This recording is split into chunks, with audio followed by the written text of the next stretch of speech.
Boa noite, Lucas Moraes. Tudo bem com você? Boa noite, professor Adil. Que grata Tudo bem. satisfação tê-lo conosco, né? Lucas foi aluno nosso de pós-graduação, né? Trouxe grandes contribuições na sala de aula. É um aluno com potencial para mestre, né? Quem sabe logo faz o mestrado aí, vamos ver, né? Eu sei que você tem outros talentos aí, toca saxofone, né? Não é isso? Então, assim, por que não, né? Boa noite, Sim, Lucas. Boa noite, professor. Um grande prazer. Muito obrigado. As palavras mencionadas vindo de um mestre como o senhor nos deixam um pouco até fora de si, né? Mas obrigado mesmo. O Lucas ele tem formação em administração, ele é auditor líder das normas 9.001, 14.001, 45.000, gestão de risco a 31.000, né? 31.001, né? Greenbelt, MBA em produtividade, cursando MBA em gestão industrial, né? Então, assim, você terminou uma pós, já está na outra, né? Sim. Já emendou. Não pode parar. O foco do mestrado, como o senhor disse, está chegando, está ficando próximo. Está ficando próximo, é. Eu acho que tem que juntar esses dois temas aí e começar a pensar na tese, né? Qual que é o problema que você pode enfrentar aí para contribuir com a ciência, né? Mas muito bacana. Já estou estudando. Olha aí, está no caminho, está no caminho. Conta comigo, Lucas. Se precisar de um orientador, eu estou aí à disposição. Mas não tenha dúvida. O duro é fazer a primeira tese, depois fica fácil. Não tenha dúvida. Eu chamei o Lucas aqui, nossos ouvintes, internautas, saberem, né? A economia brasileira ela tem muita carência de qualidade, né? De empresas que estejam preocupadas com qualidade, que tenham processos, né? Que sejam capazes de medir a sua eficiência, a satisfação do cliente. Então, assim, a impressão que a gente tem é que nós ainda estamos engatinhando nessa discussão. Quando eu olho para o comércio, eu tenho certeza que nós estamos engatinhando. Quando eu olho para a indústria, eu já vejo a indústria com mais desenvoltura, né? Até porque ela tem que produzir em série, né, Lucas? E aí obriga ela a ter padrões, estabelecer, vamos dizer assim, critérios de operação. E a minha primeira pergunta para você é assim, ó. Deixa eu pegar minha cola aqui. Conta um pouco para a gente, Lucas, da sua experiência na área da qualidade, né? Antes de eu ir direto para a primeira pergunta. Como é que você veio para essa área? Exatamente. Eu iniciei na parte do sistema de gestão da qualidade ainda, trabalhando na área técnica entre saúde, segurança e meio ambiente, né? Um complexo de Tubarão, ali em Vitória, considerado o maior complexo de pelotização do mundo aí, dentro da Vale. Eu trabalhei 8 anos e participei de vários projetos de construção, setor da indústria da construção elétrica e mecânica. Também participei da expansão da Sol Coqueria, né, que é um projeto ao lado, que é uma siderúrgica que fica, chama-se CST, agora é ArcelorMittal, né? Companhia Siderúrgica de Tubarão, que fica do lado da companhia da Vale ali. Tá. E a gente trabalhou nisso também, implementando esses projetos. E dentro desse contexto, eu fui promovido a coordenador de qualidade, eu fui promovido a várias outras funções internamente e fui crescendo e me atraí muito para a área de qualidade. Em 2011, aproximadamente, eu morava em Vitória, o nosso diretor aqui da planta, da empresa no Brasil, o antigo diretor, ele me convidou para vir aqui, porque no Brasil a empresa que eu trabalho estava implementando uma fábrica de inversor de frequência. Então, esse contexto de qualidade viria não na forma de projeto, mas na forma de produtos seriados. Uhum. Ele me fez um convite, aí eu falei, opa, agora tem que se especializar um pouco melhor, tem que focar mais essa base. E aí eu topei esse desafio há 10 anos atrás, e hoje faz 10 anos que eu tomei essa decisão específica, né? Hoje eu sou gerente da área de gestão da qualidade, saúde, segurança e meio ambiente, tenho incluso isso, e esse processo, na minha parte, é o sistema de gestão da qualidade, quando eu digo isso, né? São Sim. sistemas integrados hoje, né, professor? É aquela forma de como a empresa funciona, de como tem os procedimentos em todas as áreas da organização, quais são os fluxos, os mapas, quais são as entradas, as saídas desse processo. Então, essa é a minha maior contribuição nessa parte da qualidade. E é uma área muito específica e de muito aprendizado. Então, você tem uma carreira muito longa de sempre aprender, de conhecer. Fui buscar, depois de alguns cursos específicos, um MBA em gestão da qualidade e produtividade, tive o prazer de conhecê-lo, e agora eu estou fazendo um outro MBA na FGV, que eu termino agora daqui 3 meses, praticamente, que é um MBA de gestão industrial para fundamentar essas ferramentas por completo, né? Sim. Então, essa foi a minha chegada na qualidade. Que legal. Então, um ponto importante, assim, que a gente... você sabe que na minha mesa de trabalho, eu tenho o Jura, né? Eu tenho o Jura do lado da minha mesa de trabalho. E vira e mexe, eu fico... Às vezes eu estou com um problema, eu olho assim e falo, pô, como é que Jura resolveria esse problema, né? E aí os grandes pensadores, né, o próprio Deming, né? Eu até tenho o último livro do Deming, o Vicente Falcone Campos, né? E entre outros, né? Mas o que me chama a atenção é a importância da empresa ter processos, né? E aí eu já vou para a primeira pergunta, né? Qual a importância da auditoria, Lucas? Por que é tão importante a auditoria dentro de uma organização? Bom, como o senhor disse, né, professor, a gente, quando remete à palavra de auditoria, e a gente está falando sobre sistema de gestão, por exemplo, e isso, por parecer que são grandes indústrias, não, ela se aplica também a pequenos, né? Eu posso dizer aí a pequenos, médios e grandes, com Uhum. algumas adaptações dentro desses processos. Mas qual a importância da auditoria? A auditoria, dentro daquele ciclo do PDCA, ela está lá no cheque, né? No verificar, né? Dentro das normas da ISO, nessa nova distribuição que ela tem dos números, ela está lá no item 9 da norma, né?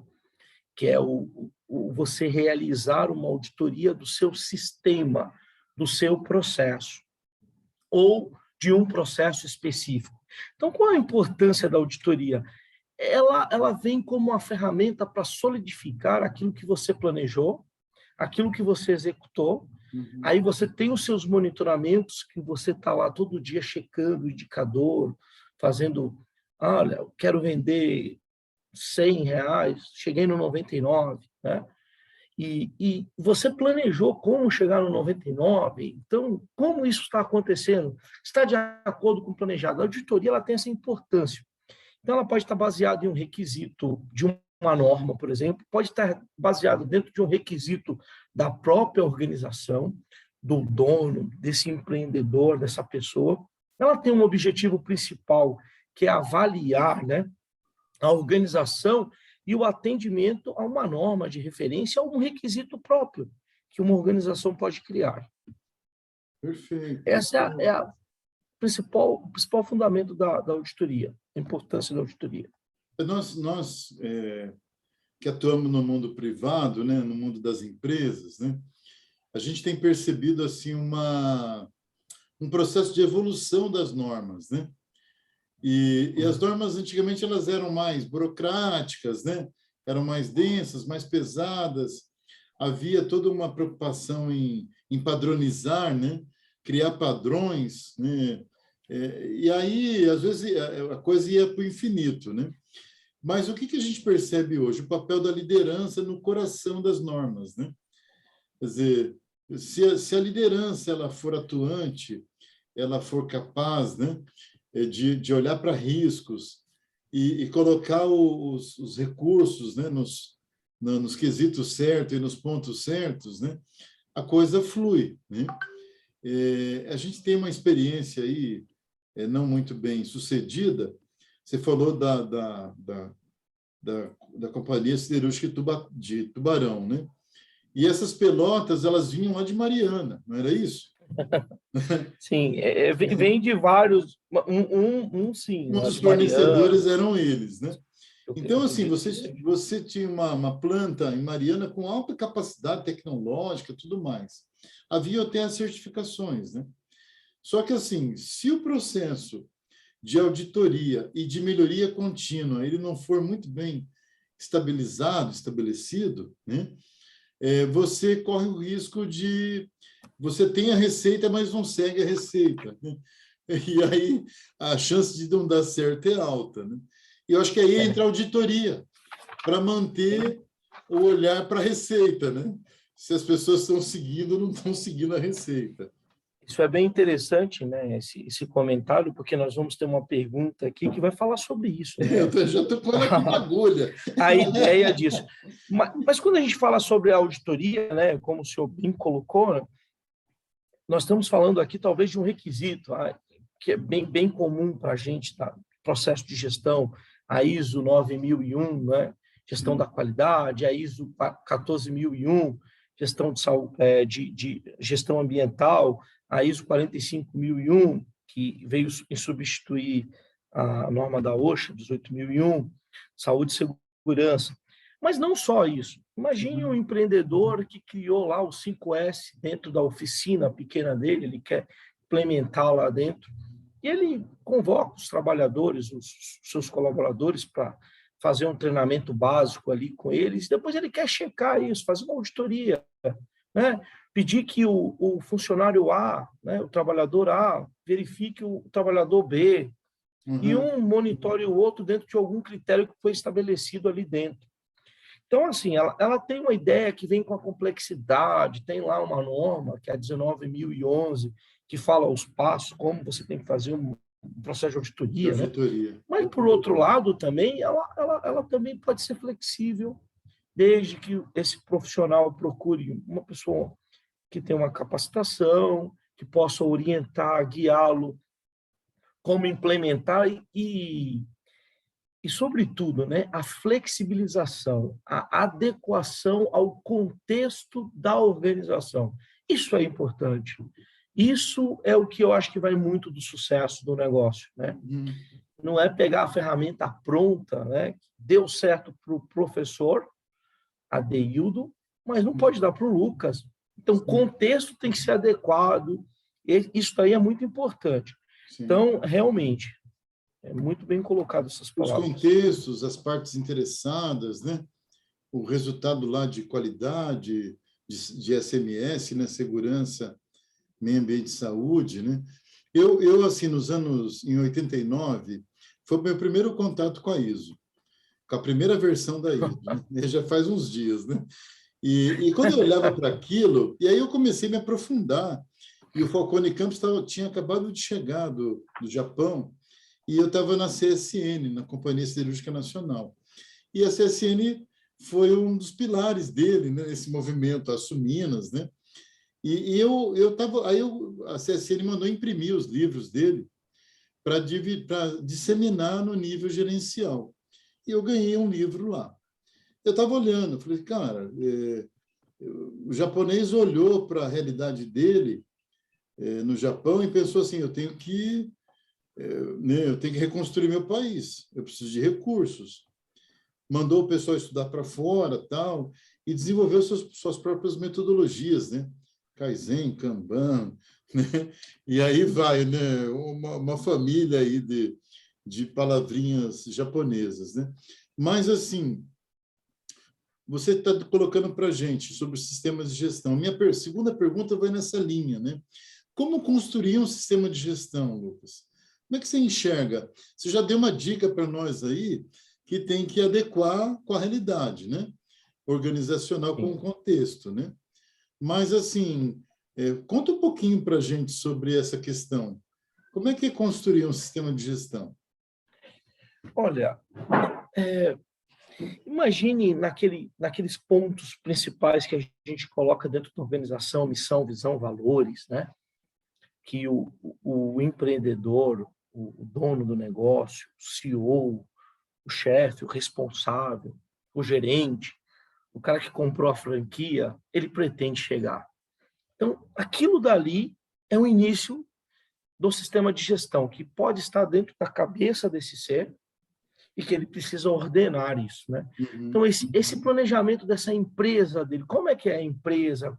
Como é que ele pretende estabelecer a empresa? Então, seria certo dizer que, para mim, ter uma empresa de sucesso, eu teria que iniciar com ela com um RH estabelecido, com um departamento de gerência de fábrica, ou isso tudo implementado? Não. A história não conta isso. A história conta o inverso. Né? Pequenos empreendedores, pessoas que saíram para se arriscar, implementar esse sistema de gestão. Esse conhecimento hoje, como o senhor disse, ele está disseminado. Né? Nós estamos aqui discutindo um pouco dele. Então, como implementar um sistema de gestão? Primeiro, esse empreendedor, esse dono do negócio, né?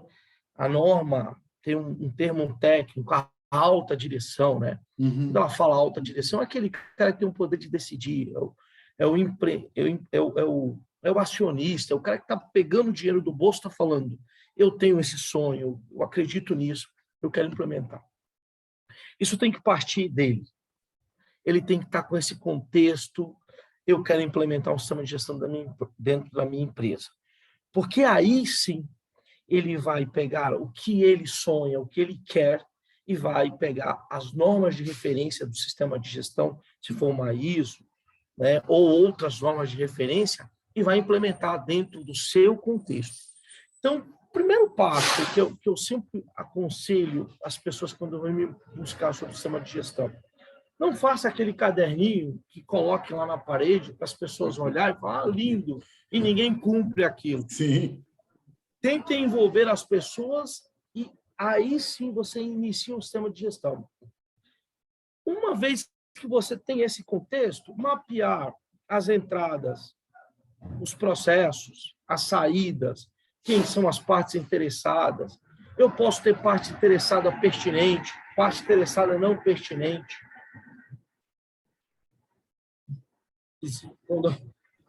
Um ruído de fundo aqui agora. Não, tranquilo. Passou um avião a jato aí.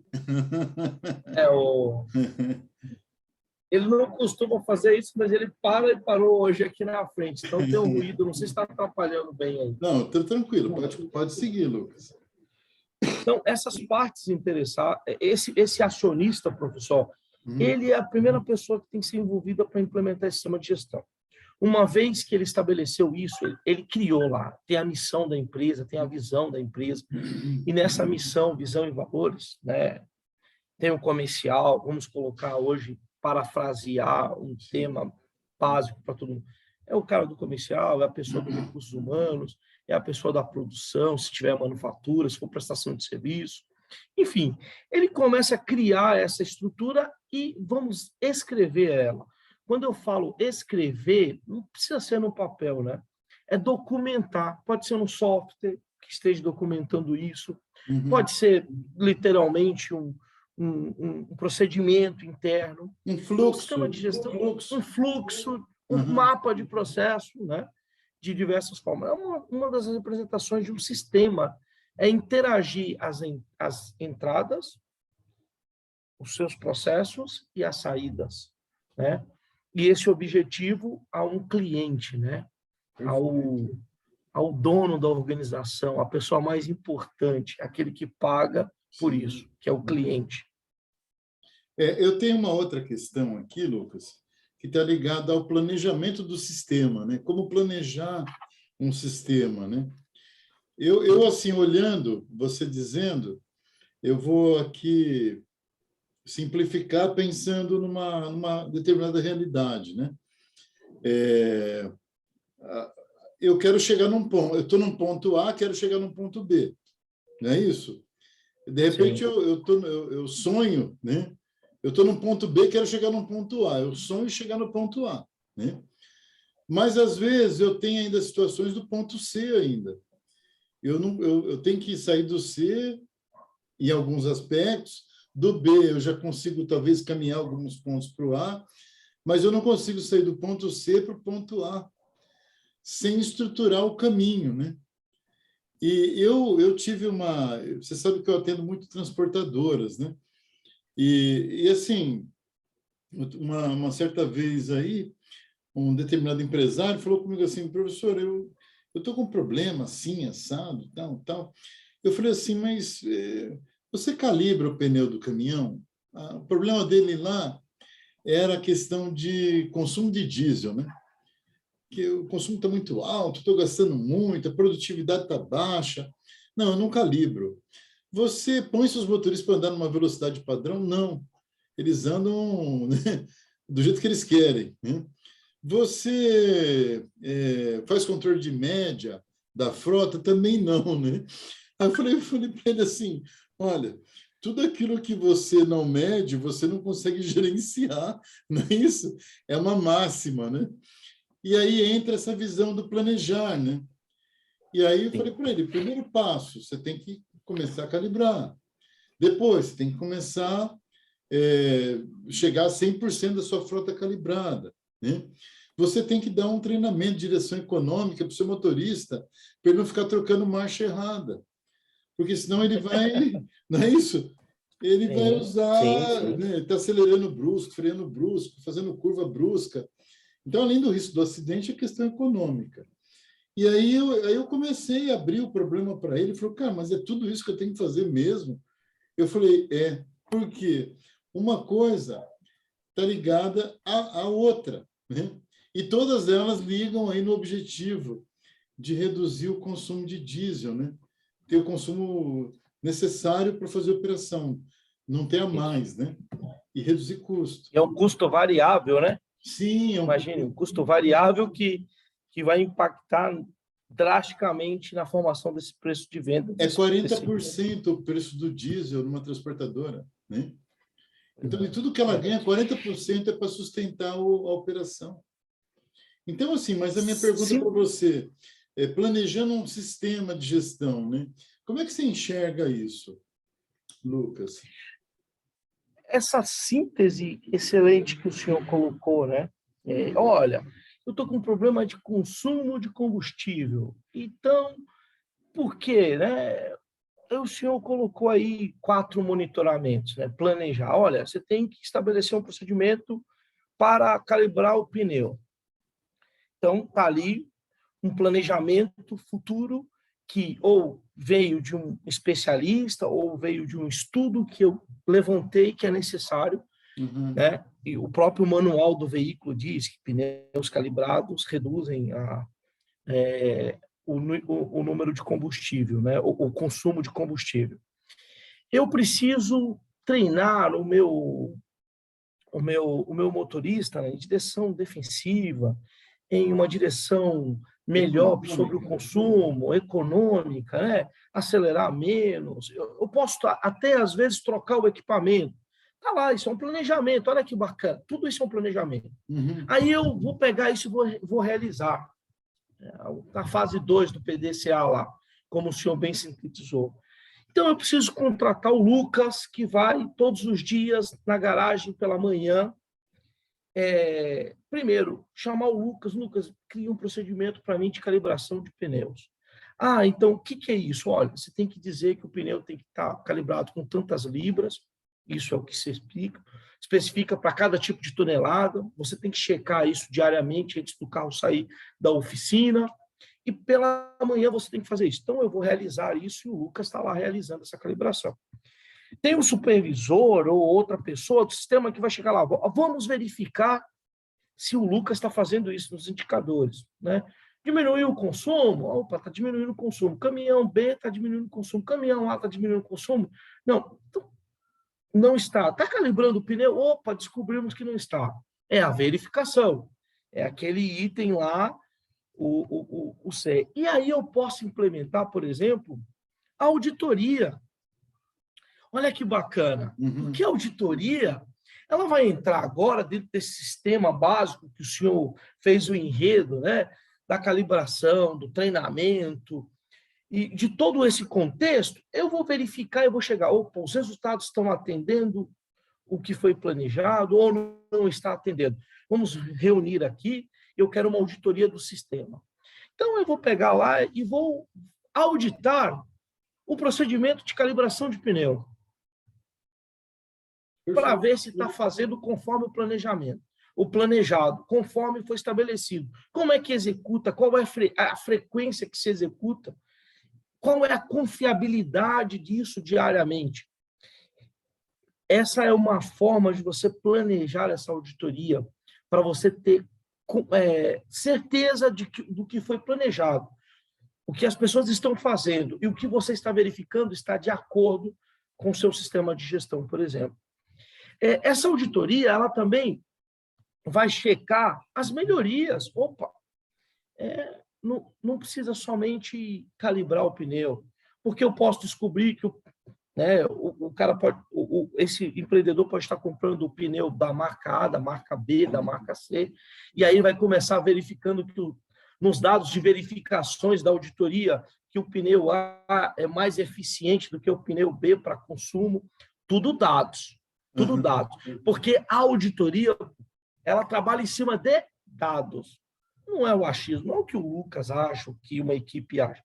Então, isso daí é importante muito sobre essa questão do planejamento. Agora, como estabelecer esse planejamento dessa auditoria?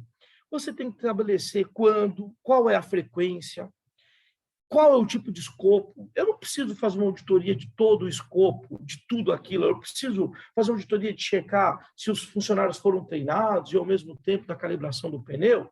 Não, eu posso fazer só uma auditoria da calibração do pneu, se é muito grande, e depois eu verifico. Não, dá para fazer o escopo.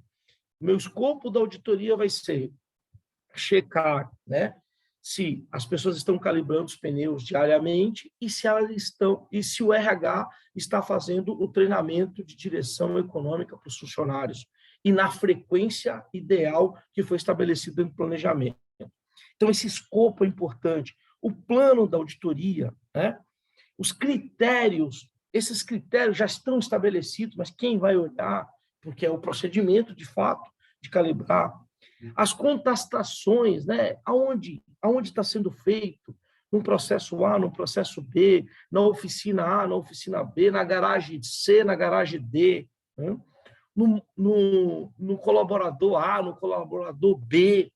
Então, a gente vai descobrir, através da auditoria, um monte de conformidades e talvez não conformidades, ou seja, deixando uma palavra mais clara, nós vamos descobrir um monte de coisas boas que estão sendo feitas e cumprindo, e um monte de desvios daquilo que está sendo planejado. E aí ela vai ser uma ferramenta, né, nesse planejar, depois que você vai executar isso, tempo, horário, para que o acionista, aquele cara lá no começo, que está criando o sistema de gestão, coloca assim e fala, entendi. Então, o pneu A, ele me deu mais eficiente, ele foi mais eficaz e mais eficiente, então ele trouxe mais consumo de energia internamente, de combustível internamente na empresa. Eu quero só esse pneu A. Mas ele é R$10 mais caro, mas tudo bem, mas olha aqui o custo que eu tive. A evidência, né? A evidência em base de dados. Então, esse planejar, ele é muito importante, porque de acordo com o seu planejamento, a sua auditoria pode ir de água abaixo, né? Ou seja, aquele objetivo que você queria você queria adquirir no processo de auditoria, dependendo da falha desse planejamento ou das falhas desses contextos que você é necessário realizar, seja o fiasco e você não consiga alcançar o objetivo planejado. E pegando um gancho, professor, esse tem sido um dos maiores problemas existentes, tá? As pessoas não conseguem executar uma maturidade de uma boa auditoria ou um bom planejamento. E aí o resultado daquilo que você não se planeja é um fiasco. Um fiasco. Então, aproveitando, indo para a nossa quarta questão, né? Os princípios para se auditar, né? Eu sei que na 19.011 tem vários lá princípios, né? Mas, assim, na sua leitura, qual que é o principal assim, princípio, né, que os auditores deveriam usar para conseguirem colher do outro lado lá a melhoria, né? Nossa, essa Pergunta de $1 milhão. exatamente. Aqui a gente entra na complexidade da comunicação, né? A gente tem lá o emissor, né? O receptor, o decodificador, o cara que codifica o dado, o retorno, o cara que interpreta. Falando mais claro, né? Eu posso emitir uma palavra ao Senhor e o Senhor não entender o que eu estou pedindo, né? Sim. E essa frase. Então, alguns princípios importantes da auditoria. Integridade. Auditoria, o fundamento do profissionalismo. Eu não vim aqui punir ninguém, ou eu não vim. Isso é interessante porque algumas organizações colocaram dentro de alguns requisitos o PLR lá. Olha, se você não atender isso daqui, né, você não ganha a sua contribuição no final do ano. E aí vem a integridade, gera aquele desespero. Não, o cara fez errado 99% do tempo dele. E aí, porque ele quer passar bem na auditoria, ele começa...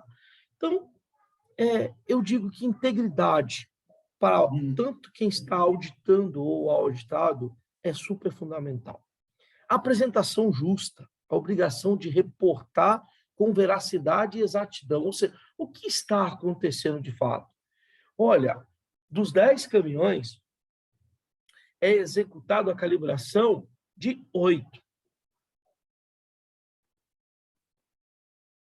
E 2 não estão sendo feitos. Olha, dos 10 caminhões, o rapaz lá do... Vamos parafrasear aqui, o funcionário, o colaborador... O borracheiro lá, ele calibra, só que lá na portaria colocaram um procedimento que a vigilância patrimonial tem que conferir um pneu, por exemplo, a cada... Né, não estou falando que isso tem que existir, tá? É uma frase só para a gente tentar contextualizar aqui. Ele precisa testar um caminhão, porque o dono mandou, né, para saber se o produto está saindo bem da prateleira, está saindo bem da garagem. Sim. E aí o cara sabe que o vigia lá, o patrimonial, só checa os 2 pneus da frente, não checa os 3 de trás. E aí a gente vai pegar aqui na auditoria todos da frente, o cara está calibrando, mas os 3 de trás não foram calibrados, porque a amostra o cara só tira da verificação somente das 2 da frente. Então, isso daí vai ser muito importante. Para se ter uma ideia que a auditoria vai falar, opa, ele só calibra os pneus da frente. Os 6 outros pneus lá de trás, de cada lado, ele não fabrica, ou seja, 12 pneus. Yeah. Essa é uma ideia. Essa auditoria, quando ela tem esse devido cuidado de aplicar a diligência do julgamento da auditoria, da apresentação justa, de reportar com veracidade, ela vai mostrar essas falhas dos seus processos organizacionais. Sim. A confidencialidade, né? É a segurança da informação, né? Aquilo que a gente falou. As pessoas precisam entender, né? O auditor, ele não... Ninguém precisa temer a auditoria. Por isso que eu falo que naquela construção do sistema de gestão lá atrás, se o dono do negócio não estiver presente, o que é para ser ganho, ele passa a ser medo, porque ele fala, nossa, o meu chefe vai me pegar aqui e vai me mandar embora, porque eu não estou cumprindo o procedimento. Então, culturalmente, como o senhor até apresentou os japoneses, a gente tem um sucesso das ferramentas deles em relação à cultura. Sim. Em relação à cultura, em relação ao contexto. Talvez se colocar isso em outras, tanto que outros países criaram outros sistemas. É fato. Distintos desses. Porque está atrelado muito ao contexto, ao processo cultural. A gente sempre A comenta abordagem, que o brasileiro ele é muito criativo, né? Porém não tem disciplina nenhuma, é super indisciplinado, né? E aí o resultado, quer dizer, nunca sai o esperado, né? Existe a, uma tendência, assim, talvez na cultura japonesa, assim, de uma disciplina operacional mesmo, né? Eles têm uma educação, vamos dizer assim, eles estiveram no Brasil na Copa do Mundo aí, quando terminou o evento, eles estavam limpando o local que eles estavam né, assistindo o jogo, né? Não deixaram para ninguém limpar, né? Só que isso, desde criança, ele passa pela educação ensinando isso, né? Não tem quem limpe, não tem uma faxineira, né? Não é isso? Não existe isso. Quer não dizer, tem um recurso, talvez, tão é, necessário, não tem sim, tanta matéria-prima. É a questão do banho, né? é, A gente brinca aqui no Brasil, parece ser brincadeira, mas os nossos filhos, a nossa geração, a minha filha, por exemplo, ela é bem mais consciente em relação a isso, né? é, E se ela perceber que alguém está jogando lixo fora do ambiente, ela fala, pai, estão deixando o meio ambiente doente. é. Então, é uma outra cultura, pai. O cara toma um banho de 10 horas, 3 horas dentro do banheiro, 10 minutos, 15 minutos. É, Né? Quantos litros de água foi ao nada ali dentro? Então, é o desperdício. Isso é até um princípio do sim, próprio Lean, né? é, Desperdício. Por isso que eles fizeram tão sucesso, é. porque eles não tinham recurso e colocaram algo que não pode desperdiçar porque é escasso. É E escasso. os outros desperdiçavam a toda. Quando você botou essa ferramenta, falou, cara, não é que isso aqui é excelente, é maravilhoso, É. é fantástico, Então, eu né? tenho acompanhado muito agora, né? Desde, quer dizer, desde da 14.000, na primeira versão, né? Eu já enxergava aí a questão ambiental, né? Depois, estudando mais um pouco, eu cheguei na governança, né? E o social eu vi lá na antiga SA 8.000, né? Que é a pioneira aí da atual norma. Então, assim, o que eu vejo, né? As normas são ferramentas tecnológicas que, se bem aplicadas, elas vão fazer toda a diferença dentro da organização, né? Mas, Lucas, assim, o tempo aqui sempre conspira contra a gente, sabe? Sim, sim. Eu vou te pedir uma gentileza. Se você... Bom, você está convidado a voltar aqui quantas vezes quiser, né? Obrigado. Vai ser uma grande honra. Mas eu quero colocar para você aqui, esse minuto final, você fazer suas considerações, né? Sobre tudo que nós conversamos aqui nesses 40 minutos aí. Bom, como foi colocado no enredo, né? Aparentemente parece que a auditoria é algo muito complexo e eu só posso adotá-la na minha organização se eu possuir um sistema de gestão implementado, ou que eu digo uma ISO 9000, uma ISO 14.000, como discutimos aqui, 45 ou outras. E, na verdade, o empresário, o microempreendedor, pode implementar esse processo de auditoria no seu dia a dia na organização de uma forma muito tranquila. Se ele tem estabelecidos procedimentos de vendas, de compras, esses procedimentos de entrada, de saída, ele pode, dentro desse contexto, criar os requisitos de valor específicos para ele, procurar um consultor, uma pessoa especializada, uma empresa como a Flap, Aí, ó. É nóis. que possa orientar o básico, fazer adaptação ao contexto. Isso é muito importante. Então, esse é o primeiro princípio, quebrar o paradigma que a auditoria é algo monstruoso, que Sim, eu não consigo adaptar nos meus processos. Posteriormente, fazer um bom planejamento é essencial. Eu não preciso gastar dinheiro, gastar energia de fazer auditoria, que não seja certificação, de todos os meus processos. Eu posso fazer, professor, do processo que está me dando problema, do sim. cara que gasta combustível, É isso do aí. funcionário que está batendo o carro de... O que está acontecendo ali dentro? Vamos lá auditar? Vamos ver se tem procedimento nessa área? Chama um especialista, chama um supervisor, o cara que tem maior conhecimento dessa área, ou um outro motorista, vamos lá discutir. E coloque isso, né? A auditoria, ela tira a gente da zona de conforto, né? Sem Porque dúvida, sem ela dúvida. aponta os nossos defeitos. Então, aí vai construir uma maturidade futura da organização em saber lidar com esses problemas internamente. No começo, né, vai ser o cara querendo pegar o outro mesmo, aquele negócio, É, mas esse acionista que nós comentamos lá atrás, ele tem que ser a pessoa-chave do negócio. Opa, deixa eles criarem lá dentro. Então, vamos treinar aqui. Estou vendo que o pessoal é impaciente, sim, não está claro o procedimento para alguém, ele é bom nisso, bom naquilo. Ele vai conseguir extrair, através da auditoria, tanta riqueza, tanto conhecimento guardado dentro da organização. E aí, voltando aos japoneses, eles fazem isso com muita presteza. Eles não chamam lá os big, os grandes, eles chamam as pessoas que estão envolvidas ali dentro, é o cara que conhece, vai lá no chão de fábrica, vai lá onde está o problema, é ali que se resolve ele, né? Vai na oficina, vai na loja, vai no cliente, é ali que está o problema. Vai lá conversar com ele, sim. tenta descobrir esses dados. Então, o que eu deixo de conscientização e de palavra para as pessoas e para os grandes empresários, pequenos e médios, é que invista em auditorias na sua organização, porque elas trarão grandes resultados. Legal, Lucas. Lucas, a gente agradece aí a sua disponibilidade, né? Nós temos aqui por hábito deixar o contato do entrevistado, né? Porque às vezes alguém quer fazer uma pergunta, quer fazer contato com você, tirar dúvidas, né?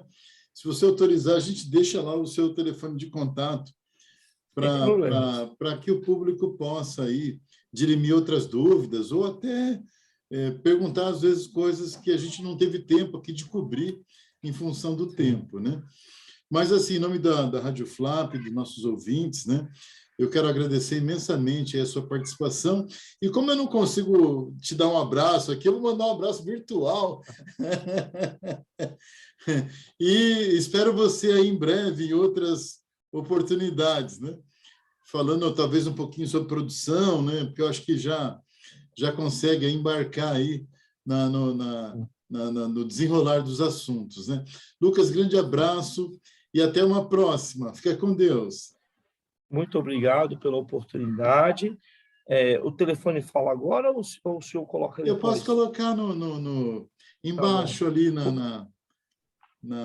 no próprio rodapé ali, né, para comentários, né? Okay. Eu já deixo lá. Tá bom, professor. Muito obrigado pela oportunidade, confiança. Conte-se quando for necessário e eu tiver competência para tal, para poder compartilhar com vocês sobre algum tema. E muito obrigado pela oportunidade. É o que eu tenho. Uma boa noite a todos os ouvintes. Um grande abraço, Lucas. Fica com Deus. E um grande abraço a todos. Até mais. Tchau, tchau.